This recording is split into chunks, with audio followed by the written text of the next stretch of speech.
All right. So the first question that we have is, whether I should do an MBA in India or MBA abroad.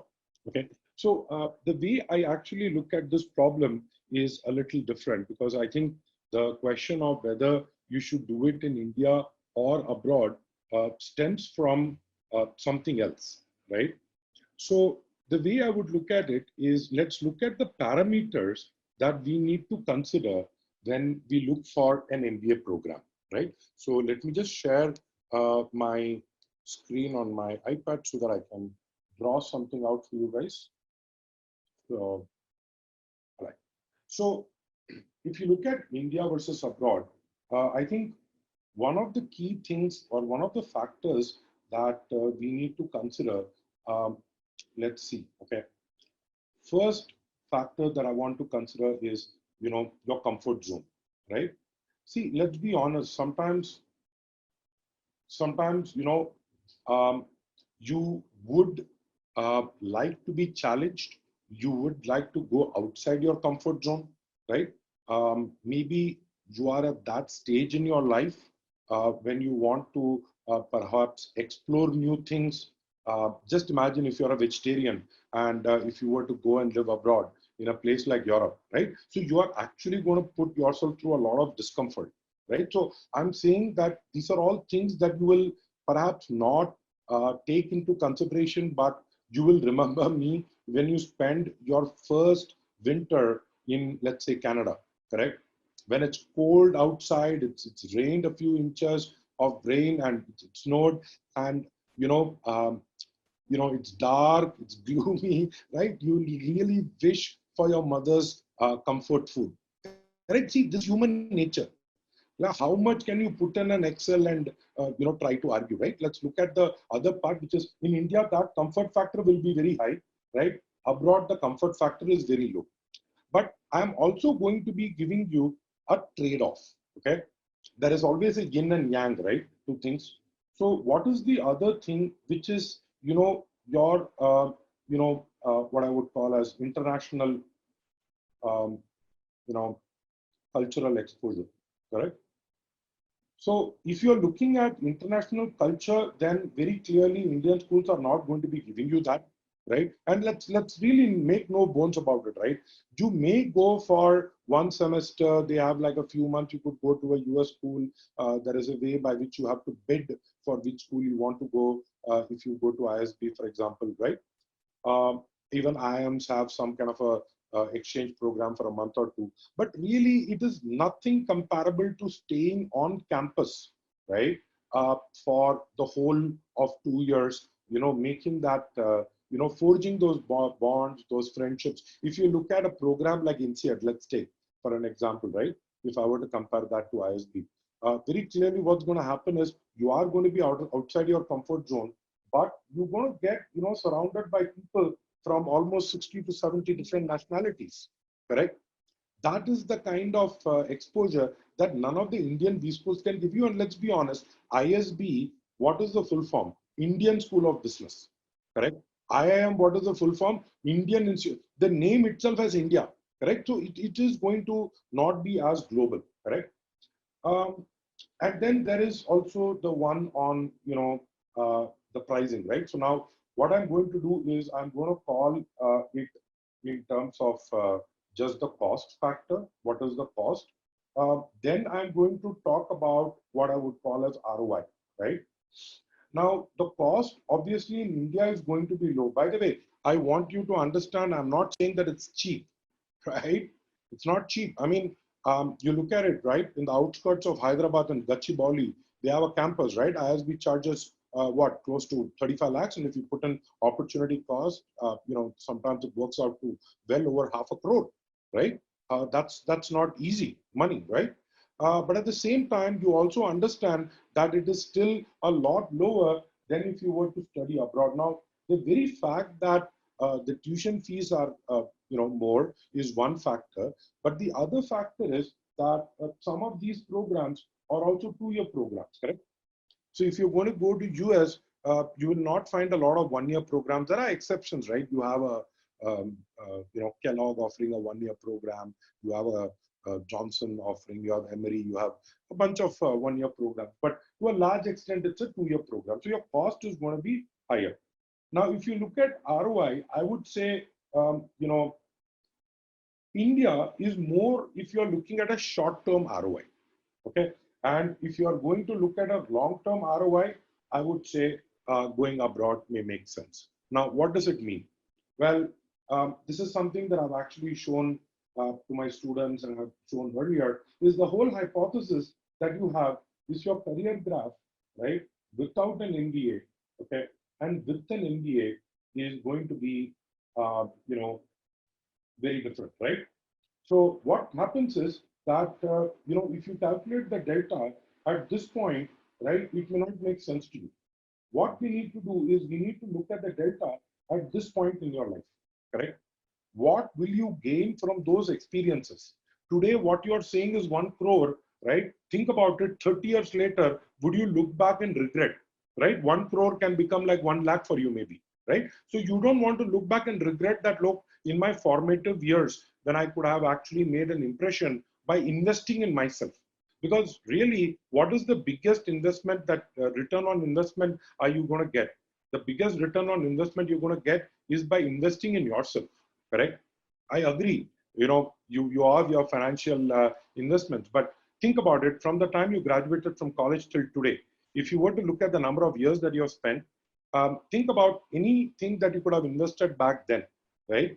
I'm pretty sure nothing can give the kind of returns that you yourself are going to be able to give, right? So I would look at doing an MBA abroad more as a long-term kind of option, right? So these are the pros and cons of doing an MBA in India versus doing an MBA abroad, correct? Now, what happens is there is one more, what do you call it, variable that gets added to this equation. Okay, and what is that variable? The variable is the fact that we are, by the way, just wanted to let you know that if you were to go to our YouTube channel, you should be able to find our my video. I have a detailed video on MBA in India versus abroad. I also have another video where it is actually a live classroom video that I have when I was actually shooting when I used to teach in Koramangala in Bangalore from that center. So please go ahead and have a look at these 2 videos. Manisha would be sharing the link, right? All right. Now coming to the point of, so there are a couple of blogs as well, right? Where I have written about impact on B schools, right? And also I've covered, the same video is covered in the blog titled MBA in India versus abroad. And in case you like these kind of webinars, I just wanted to let you know to subscribe to this. You just check your inbox. Every week we will come out with a new webinar on a new topic, and I will try to share as much of my opinion, my insights into the whole thing as possible, right? Now, we spoke about MBA in India and MBA and abroad, but I think one major challenge for whatever equation I showed you is, whether you should be doing an MBA during recession, correct? Well, the thought process over there is, and this is something that I've been sharing with students, is remember that with the current economy, right, we are looking at a recession, right? Now, typically a recession is not like a down market. A recession lasts a couple of years, right? When such a recession time comes, usually what you'll see is you'll see a lot of job losses happening. You'll see a lot of small and medium companies getting shut down, startups getting shut down, right? Jobs, funding not coming through, and it's not just jobs, right? Even if you're in a secure job, you may not be able to get the kind of accelerated growth that you seek just because the macro conditions are working against you. In that case, doing an MBA in, like, let's say if you were to apply in 2020, correct? You end up getting into a school only in 2021, right? And you graduate by 2023, correct? And, the whole idea is that we are going to get a vaccine in the next, 18 months to 2 years, but the out case is still about 2.5 years. But that time when the vaccine comes and, there is going to be a demand that's going to come, right? The pent up demand that comes up. And usually a recession is followed by a boom cycle, correct? So if you were to look at, let's say you had invested in the stock market in 2010, right? You know, the actual boom period came a few years later, correct? So what happens is in 2023, when you graduate, the market looks up and you are not only able to apply, but you also have credentials, correct? You also have the MBA on your CV, right? So the 2 years, if you want to take off, right, you probably want to take out at a time when you want to ride the market, right? You want to kind of, tide through the bad times. So that's what I would say about doing an MBA during recession. And abroad, what's happening is that a lot of schools, because of the travel lockdown, right, are also starting to defer the programs, right? So many of them are saying that we will start later, and some of them are, creating online classes, right, for the first semester. Now, what has happened is because the dates are getting pushed and because people are getting this deferral, they are also keen on people joining them this year, correct? Because a person who's joining a B school this year is going to join knowing that there is a risk that he may end up spending one semester, correct, doing things not on campus. Are you willing to take the risk? If so, many of these B schools have started opening up the R4, correct, which is round 4. And usually I would never recommend to people to apply in R3, R4.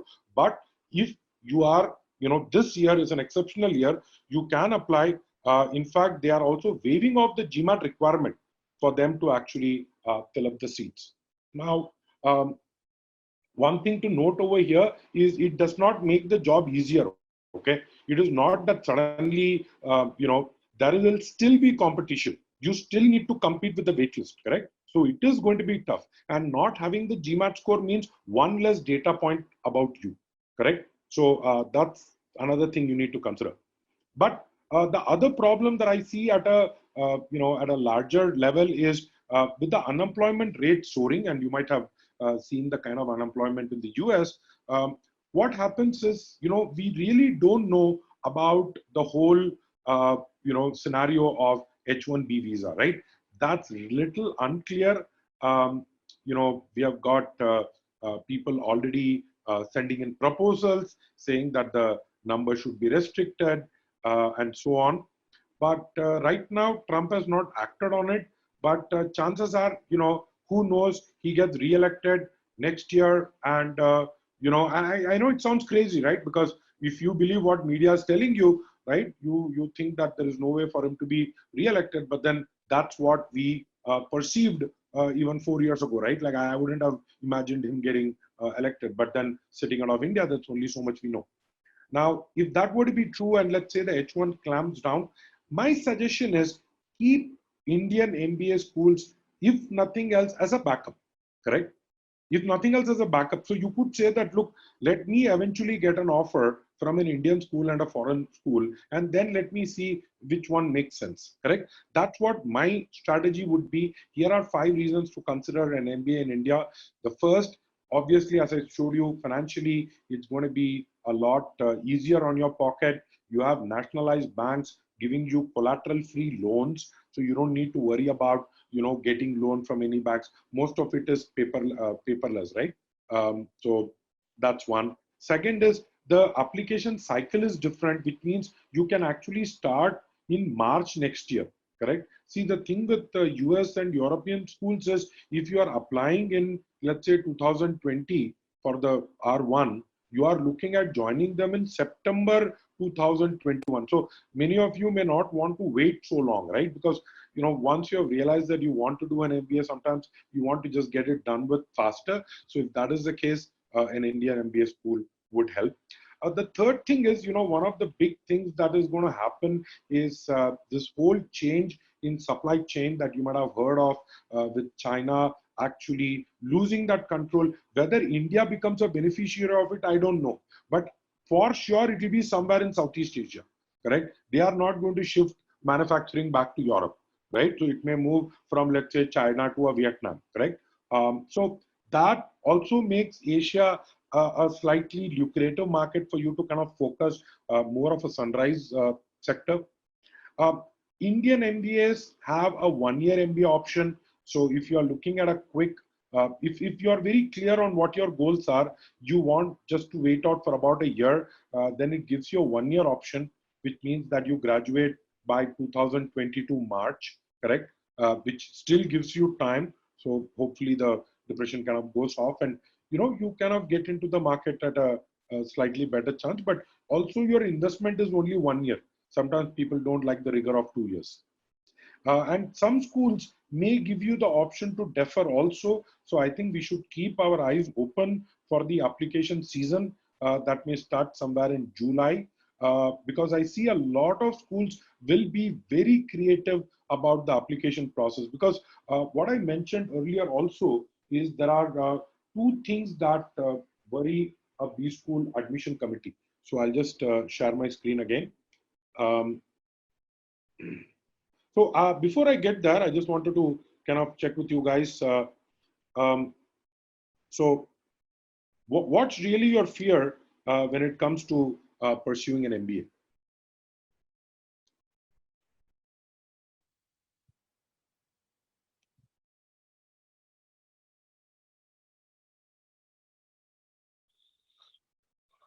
Right.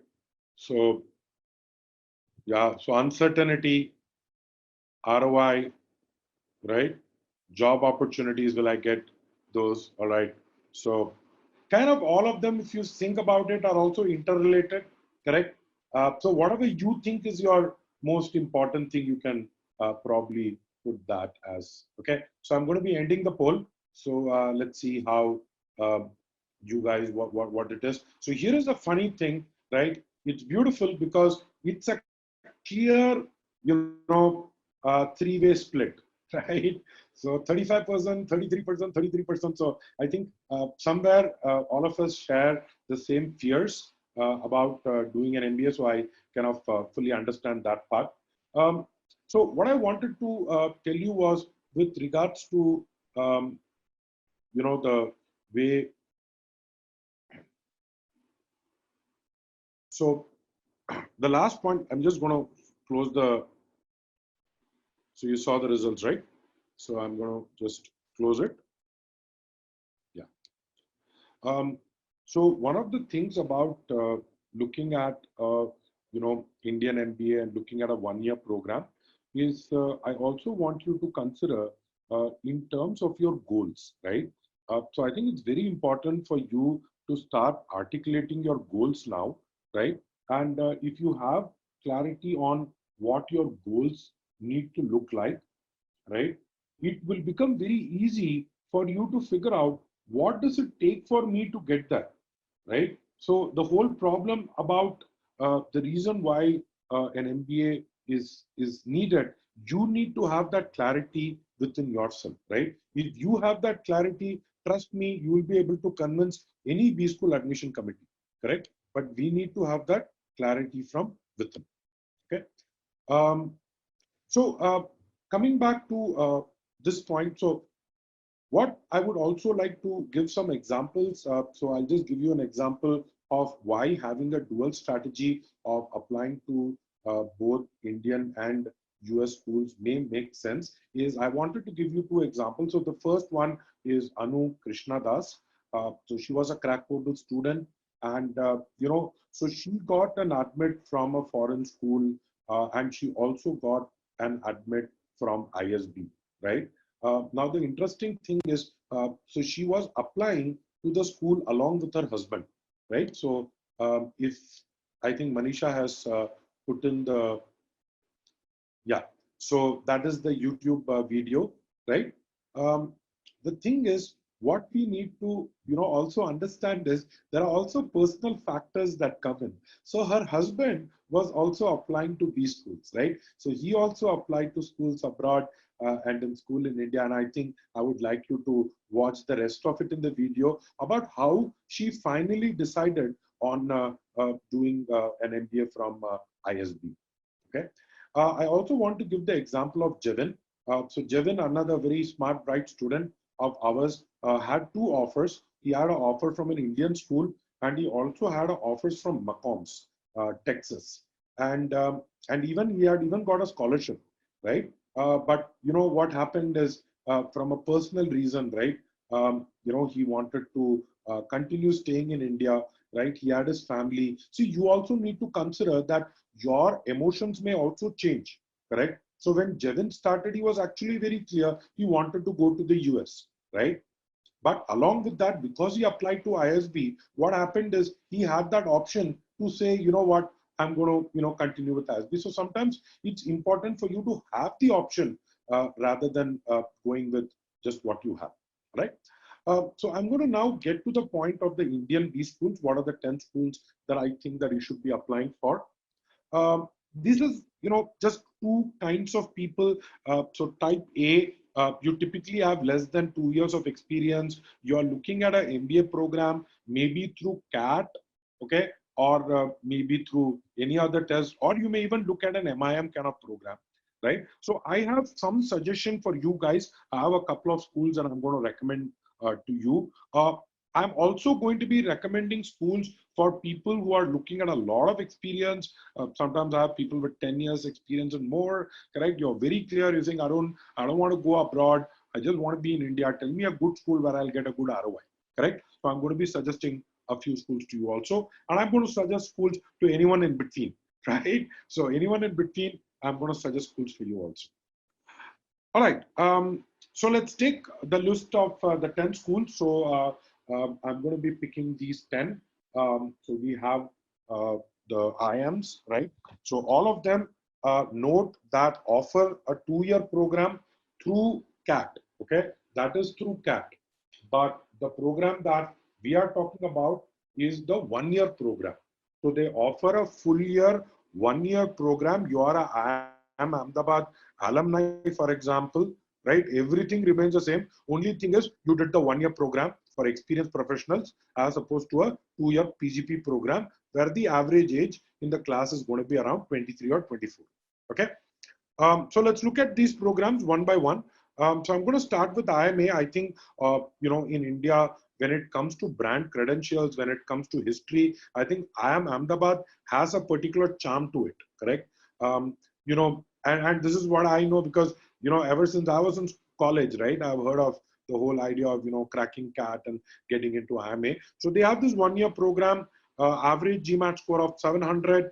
The experience level is, you know, about 8 to 9 years. You typically would be in your early 30s if you're applying to this program. In fact, we have one of our students, Guha Prasad. You will also find him on the YouTube channel. So anyone who wants to get inspired, any older applicant who wants to get inspired, please look at Guha Prasad. He was 40 when he got through IIM PGPX. Okay, he was working for JP Morgan. Great guy. I'm still in touch with him. And, you know, he had started for my classroom programs. He used to come for the classroom. He scored a 700 on the GMAT, right? And then he applied and he was able to make it through. The focus will largely be on general management leadership because the average age of the class also is higher. So they are assuming that you have had some kind of experience in a managerial role or something. So that's what the tuition fees is about 27 lakhs. What are the requirements? You need to have a bachelor's degree, a valid GMAT GRE score. They also have a requirement for a minimum age, correct? So in case you are a child prodigy who graduated from college at the age of 19, you may not be eligible, right? And minimum, they also expect 4 years experience. And once you send in your application, they have a profile-based shortlisting. So post which you need to be writing your statement of purpose, explaining to them in about 300 to 500 words why you are applying to an IIM program. All right. I'm going to be answering all the questions in the end. Please hold on. And I'm not looking at the chat window. So if you have any questions for me, Manisha can answer on my behalf. So the PGPX program at IIM Calcutta, again, a 1-year program, slightly higher GMAT score of 717, right? Experience level similar, about 9 years experience. And also notice the class sizes are also relatively smaller, correct? So about 70, about 85, right? So I think most of these programs are not going to expand it soon. I think it will take them a few years before they start getting into a 200 range. At this point, I think the bigger concern for them is to build that brand reputation in the one-year program. See, all of these are established brands in the two-year program, correct? But they also want to establish the one-year program as an equivalent program. Otherwise, the two-year will continue to be a flagship. Again, you need a bachelor's degree, GMAT, GRE scores, minimum 5 years experience, and you also need to be submitting a statement of purpose. Just a point to note over here, please refer to the website every year. The requirements may change, the kind of questions they may ask may change. So it's always best to go to the university website to know about it. I'm just trying to show a few programs to you. The IIM Bangalore has a one-year EPGP program, right? If you look at it, similar GMAT scores, 700, 710. So for all the Indian programs, my recommendation is to score as high as possible, but at least above 700 would make the safe score for you. Work experience, again in the same rate, 7.5 years. Class size also similar, tuition fees also similar. All of these programs focus a lot on operations and strategy as well. So again, similar requirements of bachelor's degree, GMAT, GRE, and work experience. They also have another program. I wanted to highlight this program for people who are living in Bangalore. Okay, so they have a on-campus, which means you actually live on campus, but only for the weekend. Correct? This is for working professionals. It's actually a 2-year program. It's a part-time program. I think the duration is incorrectly mentioned, but it's about 2 years part-time on weekends, right? And again, everything else remains the same. You get to be an IIM Bangalore alum. You get a IIM Bangalore email address. You are included into the IIM Bangalore alumni directory. You are invited for IIM Bangalore events. So for all practical purposes, you are an alumni, right? I mean, the course that you did would have been a part-time program, but obviously this is meant for people who are living in Bangalore, correct? So that's this minimum 4 years experience. I know a few people who have done that. One thing about part-time programs, remember, is once you complete the program, life doesn't change for you. You can't sit in campus and get any campus interviews. You have to use this degree to figure out your next plan of action. So many a times what happens is people in their current organizations may go to their management and say, well, what do you want me, what would you think would, take me to succeed to the next role? And if you think I should get an MBA degree, here is a part-time MBA program. And, so usually it is meant for career growth inside the organization. In fact, you need to get a no approval letter from your organization before you enter this program. All right, but it's a good program nonetheless. IIM Lucknow has a program, and here is the funny thing: it is IIM Lucknow, but the campus is in Noida, correct? And the reason behind this is IIM Lucknow has always had a problem with placements. If you look at it, initially the 4 IIMs that were formed were in Ahmedabad, Bangalore, Calcutta, and Lucknow, correct? Spread over a few years. Lucknow was the late, but I think the problem was getting people in Delhi to fly out to Lucknow, right? Or to go to Lucknow. Think about it. That's why a school like SP Jain has a huge locational advantage, correct? That because you're in Bombay, you can call people from the corporate sector. You can actually have, people come in to interview, right? So they have a Noida campus. It's a full-time program. Again, I think the stats are pretty similar. And the requirements also pretty similar. But post that, they also have a group discussion and a PI. So this is the other format that they have in case you cannot submit your application. So this is the IPMX program. The fifth one is IIM Kozhikode. Again, looks similar to what we have. Looks similar to what we have.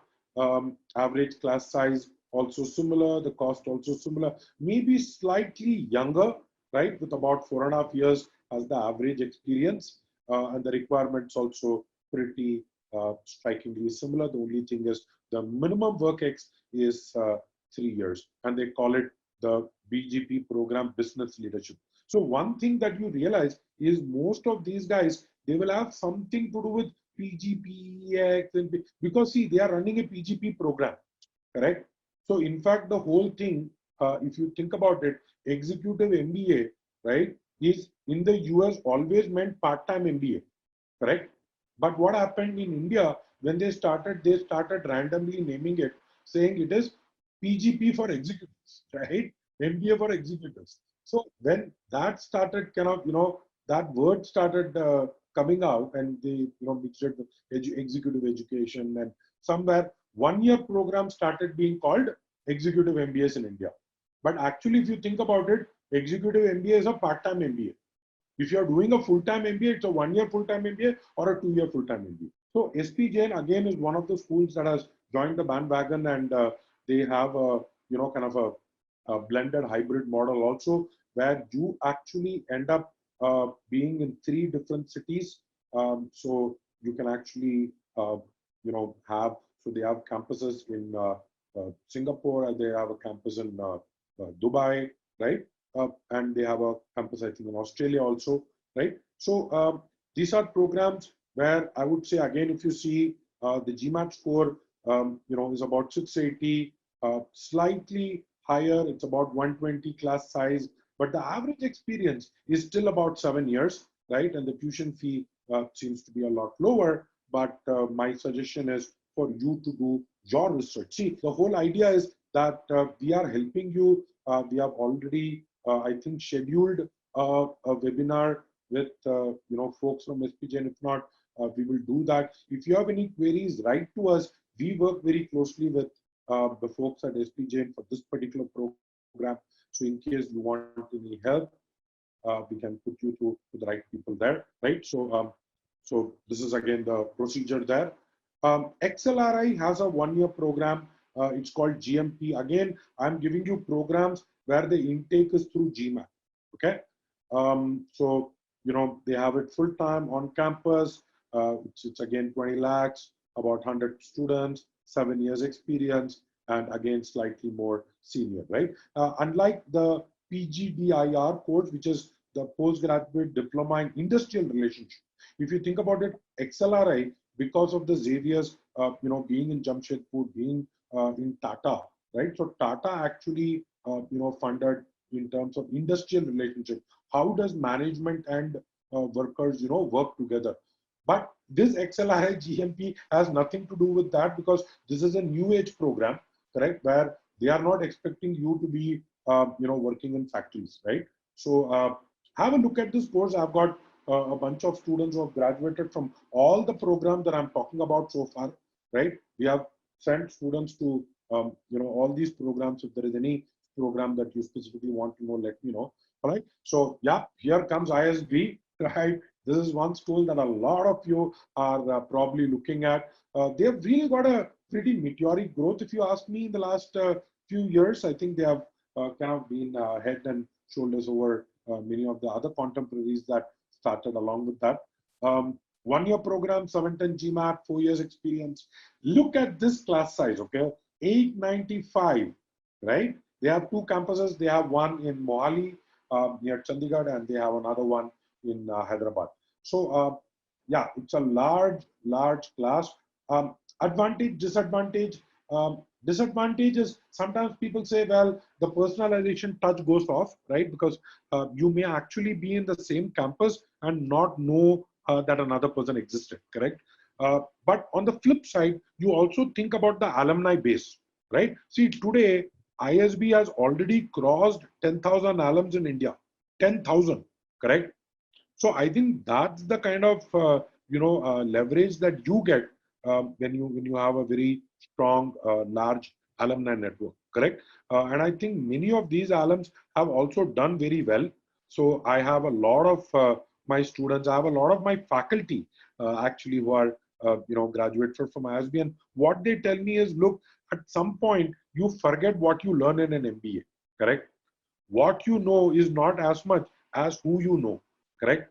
So what this does is it also gives you a kind of a, it acts as a door opener for you, right? It doesn't mean that someone is going to, give you a job, but at least if an opportunity opens up, let's say when you are 45 and you're considering, looking out, and there is a CTO level role that comes up. Usually this is not a job that goes on Naukri, correct?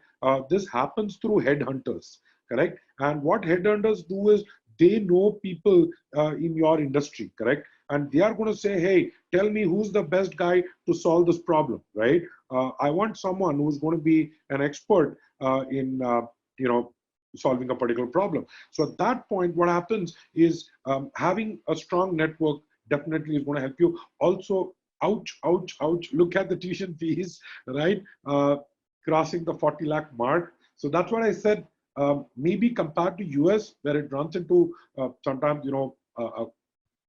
2 crores, right? It looks a lot less, but still it's a lot for people. The minimum experience is 2 years. They expect a valid GMAT or GRE score. They want a bachelor's degree, and your essays. You'll also have 2 essays that you would need to submit, and follow that you'll have a personal interview, right?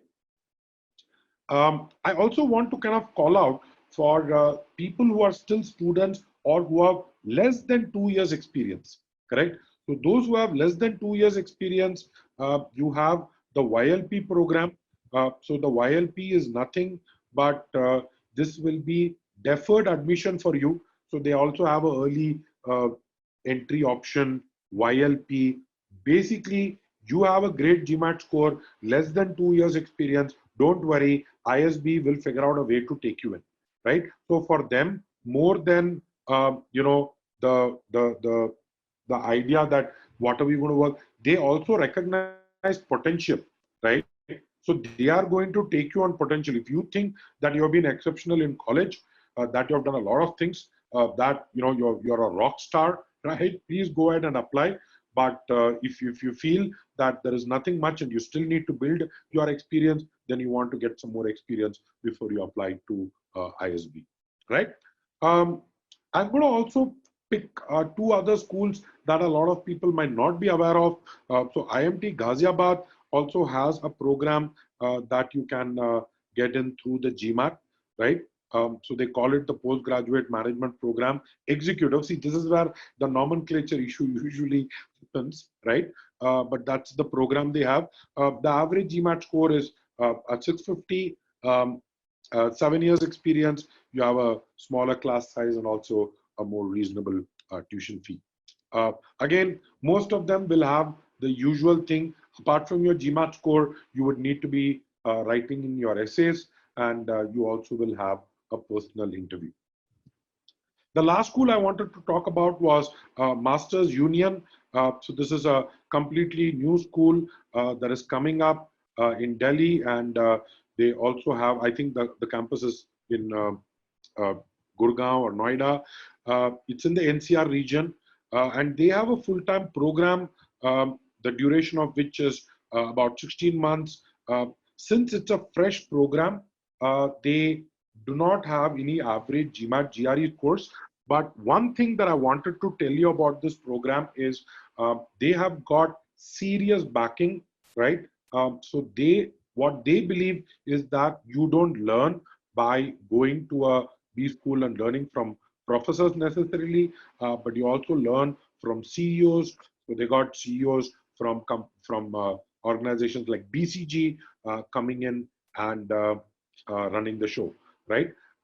So if you want any information about the school, because it's a new school, right? I've personally spoken to Pratham Mittal, who's the founder of the school, and he asked me for my advice on, what it is. And I believe that if you are starting, this is your first year, there are 2 things that, this is what I told, right? Like from a student's perspective, that students really want. So the first thing is the credential of the faculty and the kind of infrastructure, right? If you don't have a past background, this is one thing that you can believe, that if the faculty is great and if the infrastructure is great, right, you can imagine that, okay, over the next few years, this college will grow, right? And the second is from a cost perspective, right? So if there is a way by which there is a scholarship that is provided, correct? So I suggested that if there is a scholarship program that kind of makes the MBA free, right? If I were to put it that way, so then what happens? It becomes a lot more lucrative for you to consider it, correct? So they do have a 70 lakh fee, which is fairly steep, but they got a huge application process. In case you are interested to know about the school, you can get in touch with someone at CrackVerbal. We'll be able to help you, guide you on that. All right. So what should you do next? We are almost getting to the close. We have about 13 minutes left. So I'm going to spend some time doing the Q&A. But just to give you a sense of the next step, first thing is start preparing for your GMAT. See, whenever you're applying, I think getting a GMAT score is pivotal to your plans, right? Because if you don't have a GMAT score, you can't even think about an MBA, right? So first get the GMAT. Don't worry. So people ask, when is the right time to take the GMAT? And I tell them the right time is now, right? So in case you have been considering, in case you like this webinar, the way I conducted it, I would definitely recommend that you come for a weekend session, or you can also enroll for our on-demand program where I have my videos where I teach the GMAT. And along with that, I would also recommend that you start thinking about the application process. There is plenty of resources on the CrackVerbal website and on the YouTube channels. I've already showed that to you. For students, I've already told that once you take the GMAT, please let us know. We will do a profile this with you. We will tell you what are the schools that you should be selecting, right? But please start thinking about it as soon as practical, right? So this is one thing that I wanted to, also let you know for all of you that in case you want to get your profile evaluated by someone at CrackVerbal, right? You will probably want to mail it over here. Yeah. So this is the link Manisha has provided. I'm just looking at the chat window now. So sorry guys, I have not seen any of your things that you have put on the chat window. So in case I missed something, I apologize for that. I'm going to be taking some question and answers as we wrap up the session. I know some of you have asked me specific questions, but please, do fill in the profile evaluation, right? We will make sure that all your queries are answered, right? So we will make sure that it happens. Please write into us, because a webinar may not be the best platform to actually discuss in depth certain things that could be specific to your profile. I hope you appreciate that part. So let me kind of ask you a last question, so that so which intake are you looking at applying? I'm just looking at where you are planning to apply.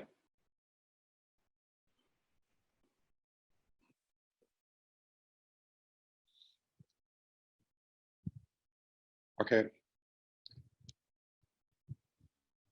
So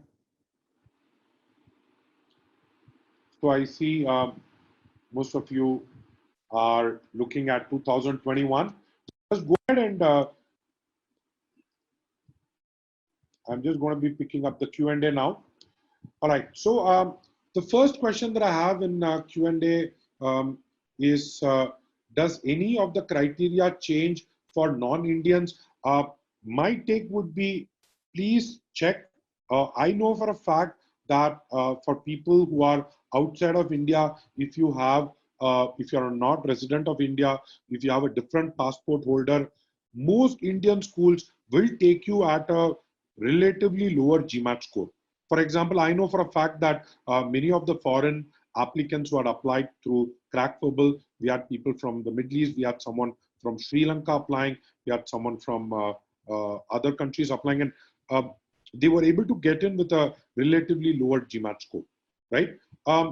What do I have as an insight about Watson? See, I think what is happening is any school that has a 2-year program, is trying to also utilize, because if you look at it, the capex remains the same. You have faculty cost, you have infrastructure cost, you have the recruitment team, you have the admissions team. So running two programs in parallel makes more sense for them. Also, what happens is, if you look at the delivery cycle, correct? For a 2-year program, obviously the delivery is going to be spread over a longer period of time, whereas for a 1-year program, the turnaround is fairly quick, right? So that's one thing. Now, coming to another question that I have is, okay.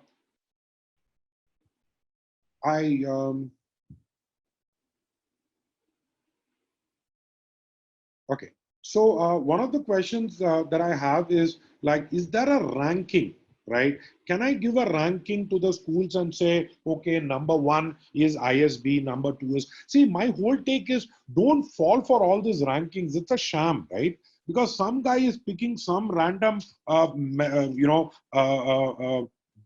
data point, correct, and collating this list.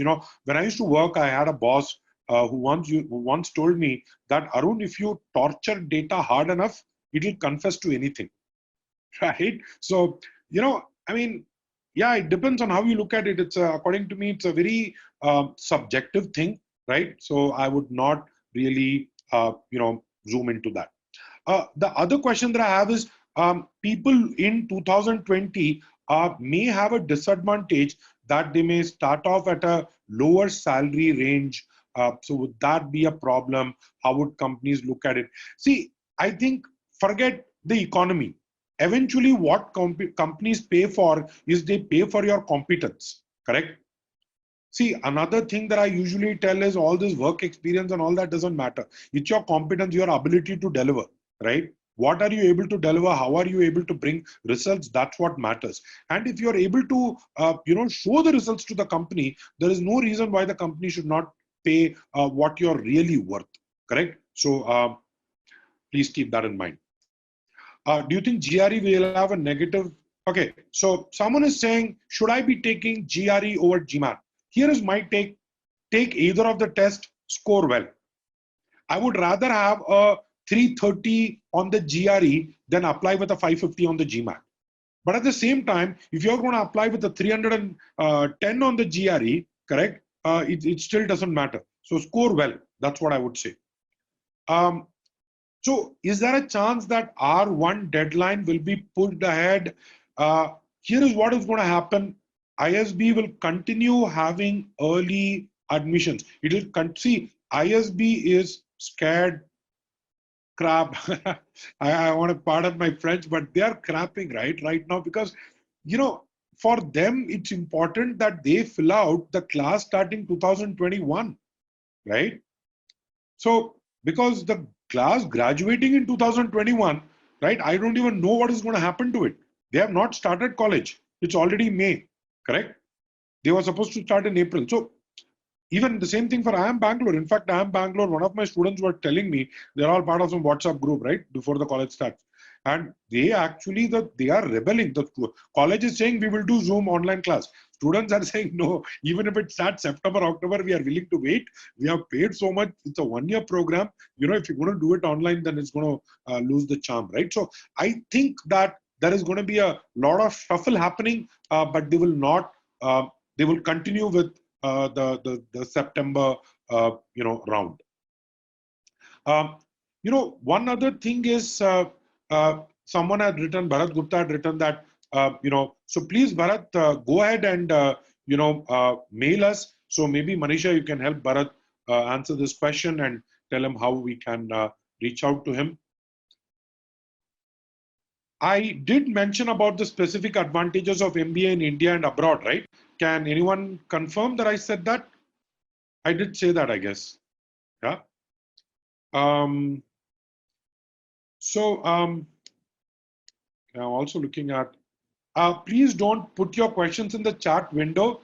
I'm going to be taking questions only from this. Plus, Manisha is sharing some important links. So, those links will kind of, right?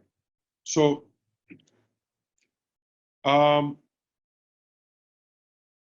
Yeah, so my take is, people are asking, should I apply to this round, that round?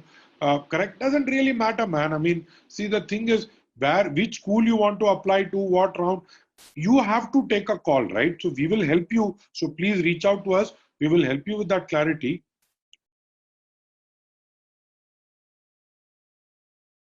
No, Joseph is asking that I had said that I wouldn't recommend applying in R3, R4. That is till last year. Till last year, I said don't apply in R3, R4. This year, what I'm telling is schools are opening up. Okay, you can apply in R3, R4. Okay, even if you're an Indian student, because what happens when you apply in R3, which is in March, April, you get your results only by about May, right? And you have to get your finances in place. You have to get your I-20. You have to go to the US consulate, apply for your visa, all that, right? I am assuming that if you are applying this year in R3, R4, you are also decided that the first semester in all probability will happen in India, correct? If you are willing to take that risk, apply in R4. Having said that, applying to a school like Kellogg will never be easy. Just don't say that, oh, I'll be a martyr and I'll attend online, but give me a seat. No, nobody is giving seats for free. You still have to fight and apply for it. Okay. Let me just kind of go ahead.